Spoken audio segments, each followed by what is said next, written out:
Good evening, it's Monday night. I'm normally live on a Tuesday, but I'm not able to be here tomorrow night. So I thought I'd bring you my live and the topic early this week on the Monday. So I hope you've all had a lovely weekend. And tonight I'm getting back to my roots and my core passion around gut health.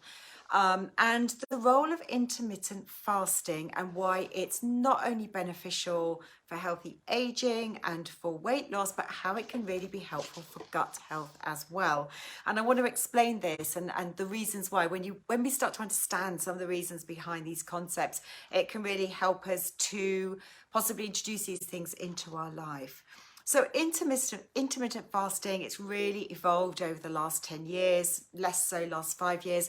Lots of people are doing it from a weight loss point of view or to help to maintain weight. In fact, intermittent fasting really came from the idea and the studies that showed by eating less frequently and less often, it's very beneficial for healthy aging. It has lots of research around behind it, but they found it actually helped with maintaining good weight. But when we think about it, if we go back to when we were hunter-gatherers, food was very scarce. We didn't eat on a consistent basis. So it sort of makes sense, doesn't it, to understand that going back to where we came from, because our bodies haven't evolved, our genes haven't evolved, metabolically we haven't evolved, that it should make sense that we should try and follow some of those early principles of where we came from. Now, what we are faced with today is not just the fact that we eat breakfast, lunch and dinner, it's the fact that we're constantly snacking, and that has a really big impact on our overall health. You know, not only, as we'll see, can it have an impact on our digestive function. If we're constantly eating, we're constantly having to digest food, it also puts additional pressure on our liver because the liver is involved in detoxification. Food is passing, our food from what we've eaten is passing through our liver very quickly, and it can have an impact on keeping our blood sugar levels extraordinarily high, involving the extra release of insulin. And it's part and parcel of this that leads to this concept of aging more healthily when we don't eat so often. So grazing is certainly not helpful, but intermittent fasting, when we start to incorporate some fasts into how we eat, can be helpful. And some of the research is showing how this is helpful for our gut as well. Now, the approach that I take with this is to use time-restricted eating. Some approaches for fasting, intermittent fasting, involves a very restricted calorie intake. And it's not a concept I follow. I don't believe in counting calories, first and foremost. That isn't in my vocabulary. I don't believe that's how we should approach how we eat. But the concept of time-restricted eating, which I'll explain more about at the end, is when we start to extend the period of time.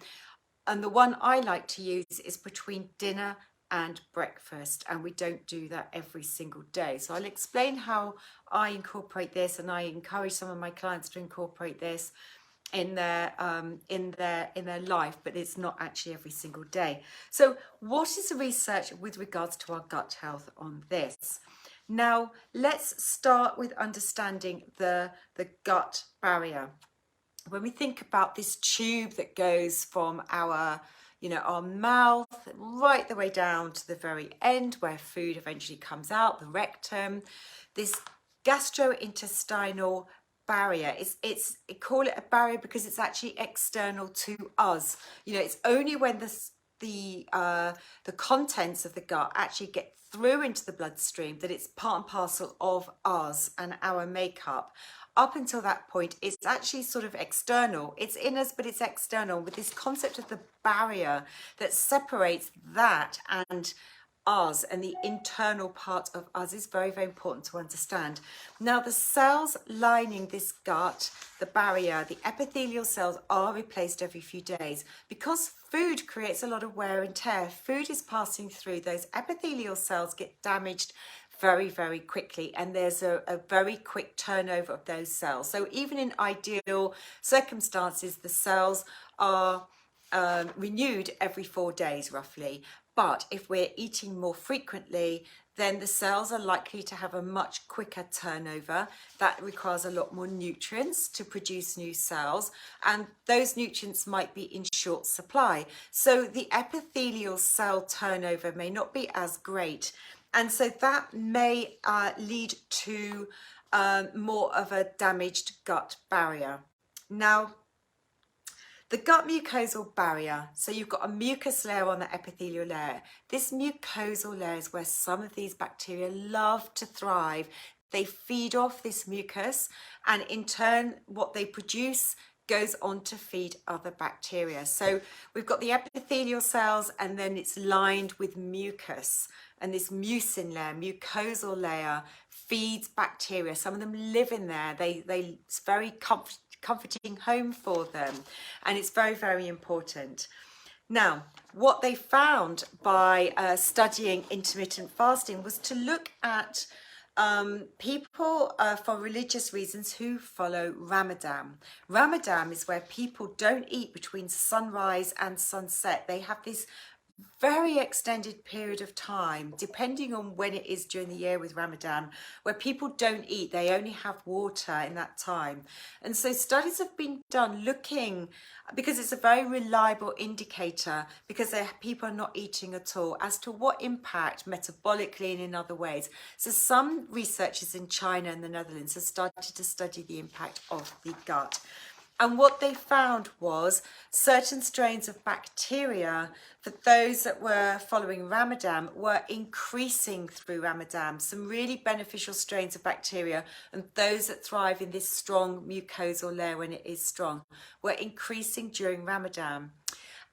These bacteria also produce a compound called butyrate. It's a short chain fatty acid. These beneficial bacteria work what we call synergistically together. They all help each other survive in this sort of community that lives there. Now, butyrate is a really important compound, short chain fatty acid. A lot of our bacteria feed off butyrate. So some of them are feeding off that mucosal layer, and some of those bacteria increased through Ramadan, which is a intermittent fasting time, and in turn those bacteria produce something called butyrate. Now, what we know about butyrate is it produces and feeds other bacteria to help them thrive and grow. Butyrate is also very anti-inflammatory. It helps to modulate the immune function. Now, for some people, the immune function can get into overdrive and doesn't learn how to switch off. So, when we think about autoimmune diseases and in the gut, inflammatory bowel disease, if the immune system doesn't know how to switch itself off, inflammation can go into overdrive. And butyrate is very, very good at modulating and controlling this inflammatory response that's going on. So there are thoughts that this could be very beneficial, not yet proven, for those who suffer with inflammatory bowel disease. Butyrate also helps to support this robust gut barrier. Now, if any of you have followed some of my other talks, you'll hear me talk about sometimes leaky gut or intestinal permeability. And the cells, these epithelial cells, have are knitted very tightly together. They have something called tight junctions, and there's very, very small gaps that should only appear between these cells. Butyrate helps to keep these tight junctions very, very tight. If these tight junctions start to come apart, then it allows toxicity to get through into the bloodstream. It can allow partially broken down food to get into the bloodstream, and it can create digestive symptoms in the gut itself if these leaky gut or the intestinal permeability starts to appear. The tight junctions are not tight anymore. So butyrate feeds that. So intermittent fasting is also considered to be helpful for keeping those junctions, those tight junctions, really knitted tightly together to help to prevent leaky gut occurring. And the final thing I just want to talk about is with regards to this concept of Sibo, small intestinal bacterial overgrowth. When we talk about bacteria, we're mostly thinking about bacteria in our large intestines, in the colon. This is where they should be. But in recent years, this concept of Sibo, which is separated out, Sibo can be part and parcel of IBS, but people get bloating and cramping, maybe even pain. that occurs soon after eating, it may be due to bacteria that's thriving in the small intestines where it shouldn't thrive. Now, there is something that should occur 90 minutes after eating, which helps to sweep away debris that is lingering behind in the small intestines. Any food that's lingering, any bacteria that's lingering, it should all be swept away through powerful contractions that occur 90 minutes after eating. Now, if you're grazing regularly, then that isn't going to be helpful. And intermittent fasting, if we go for a longer time between meals, is going to be really helpful to ensure this sweeping action, is actually called migrating motor complex, actually occurs, and it helps to ensure the bacteria is not lingering behind, isn't building up in the small intestines. That can be part and parcel of this Sibo picture that can give people bloating and a lot of discomfort that can occur. So how can you incorporate intermittent fasting into your day-to-day life? Now, it's not something you need to do every day. Twice, maybe 3 times a week is sufficient. The best way to do this, I find, is to extend the period of time between dinner and breakfast, gradually building up to a 16-hour window. So if, for example, you eat dinner at 8 p.m. and you eat breakfast at 8 a.m., you've had 12 hours. That's great if you've gone 12 hours without eating at all from dinner. No snacking in the evening in front of the TV. What you want to try and do is delay breakfast by an hour or bring your dinner forward by an hour. So dinner at 8 p.m., dinner at 8 p.m, you could have breakfast at 9 a.m. You've extended that gap by 1 hour, and slowly build up hour by hour until ideally you get to this 16-hour window, which could be dinner at 8 p.m. and then not eating the next day until midday. You don't need to do this every day. Twice a week, maybe 3 times a week is sufficient, but it has many, many health benefits for you, including these digestive benefits that will be helpful to you as well. Now, if intermittent fasting seems like a step too far for you at the moment, then I strongly recommend that you look very, very closely at what you're eating and you avoid grazing. That's the first step you might want to think about. Really look at when you're eating. How can you eat in a way that's going to sustain you between breakfast and lunch and dinner? Can you eat a balanced meal with good protein, good fats, that's going to keep you fuller for longer, so that and keep your blood sugar levels stable, so that you're not reaching out for those snacks mid-morning and mid-afternoon? It's the grazing first and foremost that's problematic for digestive symptoms. But second to that, if you can master that, then going on twice a week to do time-restricted eating is going to be very, very helpful. You're giving your digestive system a massive gap, a massive rest, and this ability to rejuvenate, help bacteria to reproduce, help the epithelial gut mucosal barrier to strengthen itself. And this in turn is just going to have really long-term benefits for you overall. So I hope I've been able to explain some of those concepts of intermittent fasting and gut health to you in ways that are not too complex. Do look out for my blog about this on my website, but if you want to make sure you're always up to date with my weekly lives and weekly blogs that are linked to these lives, then do get onto my mailing list, because every week my mailing list goes out and explains these, and you'd have this in writing for you to refer back to, because sometimes people are more visual or some people are more auditory and like to listen to these talks. So get onto my mailing list, email me, caroline@peytonprinciples.com. That's one way to get onto my mailing list. I'll add you to that so you get these blog posts, or do have a look at my website as well. Now, I'm not going to be here for the next 2 Tuesdays, I'm afraid.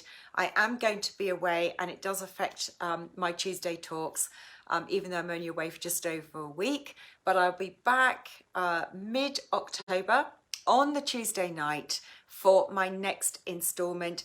Do let me know if there's anything you want to talk about. I have been asked to talk about oils again in the diet. Healthy oils, not healthy oils. What's the latest research around coconut oil and other seed oils. So I thought that's probably what I'll do for the next live. And just one final point, please, please, please look out in the next 3 weeks for my charity auction for the churn. For those of you that live in the Swindon and Cirencester area, I will be running the auction online. Please bid for this. Every single penny that you raise will be going to support the Churn charity in Cirencester. And I am really hoping to be able to raise £500 this year. Loads of fantastic health and well-being products that I know you'll all absolutely love. But it is really only suited for those that live fairly close to me, because I've got to get the products to you, or some of it's for local suppliers as well. So thanks for watching tonight. Do support the Churn. Do come and get on my mailing list, or watch my videos on my YouTube channel, Peyton Principles Natural Health. But my next live like this will be back in 3 weeks' time, back on the Tuesday night, which is my usual nightly slot for this. Take care, everyone, and I will see you all soon.